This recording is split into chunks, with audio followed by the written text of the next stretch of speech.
Hi friends, morning మా ఆయనకైతే అటుకులు ఉప్మా తినాలనిపించిందంట. చాలా చల్లగా ఉంది. ఇంకా అటుకులు ఉప్మా అయితే ప్రిపేర్ చేయడానికి రెడీ అయ్యాను.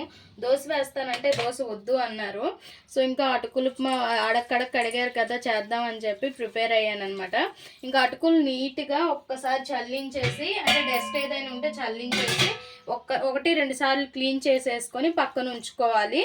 అలా అని నానబెట్టకూడదు, అలా అని గట్టిగా కూడా ఉండకూడదు. అటుకులు నీట్గా వాష్ చేసుకొని పక్కన ఉంచుకుందాం. వీటిని స్టవ్ పైన ప్యాన్ పెట్టుకుని కొద్దిగా నెయ్యి వేసుకొని పల్లీలు అండ్ జీడిపప్పు ఫ్రై చేసుకుంటాను. ఫస్ట్ అయితే నెయ్యే ఉండాలని లేదు, అండ్ కొంచెం ఫ్లేవర్ బాగుంటుంది కదా నెయ్యి వేసుకుంటాను. నెయ్యి వేసుకున్నాను. ఇంకా వీటిని ఫస్ట్ అయితే ఫ్రై చేసి పక్కకు తీసేసేయాలి. పల్లీలు జీడిపప్పు తీసేసినాక మరి కొద్దిగా అదే నెయ్యిలో ఆయిల్ వేసుకోవాలి. ఆయిల్ వేసుకొని పోపు దినుసులన్నీ వేసేసుకోవాలి. నేను మొత్తం అన్నీ కలిపేసి ఉంచాను, అవే వేసేసుకున్నాను. ఇంకా ఆవాలు చిట్టుపట్టమన్నాక మనం పచ్చిమిర్చి, కరివేపాకు, ఎండుమిర్చి ఒకటి వేసుకోవాలి. అండ్ వీటితో పాటే ఒక ఆనియన్ అండ్ వెల్లుల్లిపాయ కూడా కొద్దిగా క్రష్ చేసేసి వేసేసుకోవాలి. చిరకొట్టు వేసుకోవాలి. ఇంకా మంచిగా ఆనియన్ అనేది ఫ్రై అవ్వాలి. ఆనియన్ ఫ్రై అవుతున్నప్పుడే కొద్దిగా పసుపు వేసుకోవాలి అండ్ తగినంత ఉప్పు వేసుకోవాలి.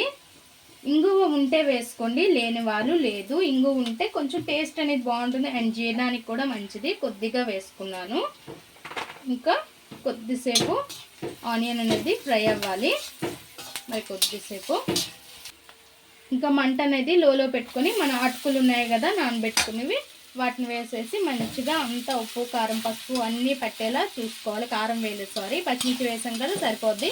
కారం ఏం వేయక్కర్లేదు. ఇంకా పల్లీలు జీడిపప్పు ఉంది కదా, వాటిని కూడా ఇందులో వేసేసుకోవాలి. చాలా చాలా సింపుల్ అండ్ టేస్ట్ కూడా చాలా బాగుంటుంది. ఒక్కసారి అయితే ఇంట్లో ట్రై చేయండి, వీలైనంత వరకు ట్రై చేయండి. ఎలా వచ్చిందో మా కామెంట్ బాక్స్లో కామెంట్ చేయండి. లాస్ట్లో ఒక్క నిమ్మకాయ ముక్క అనేది కొద్దిగా పిండుకుంటే చాలా చాలా బాగుంటుంది. లైట్గా వేసుకుందాం.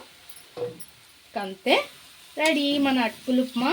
చాలా చాలా టేస్టీగా అండ్ చాలా సింపుల్గా ప్రిపేర్ అయిపోయింది కదా. మా ఈ వీడియో మీకు నచ్చినట్లయితే లైక్ చేయండి, షేర్ చేయండి, మా ఛానల్ని సబ్స్క్రైబ్ చేసుకోండి ప్లీజ్ ఫ్రెండ్స్. More videos.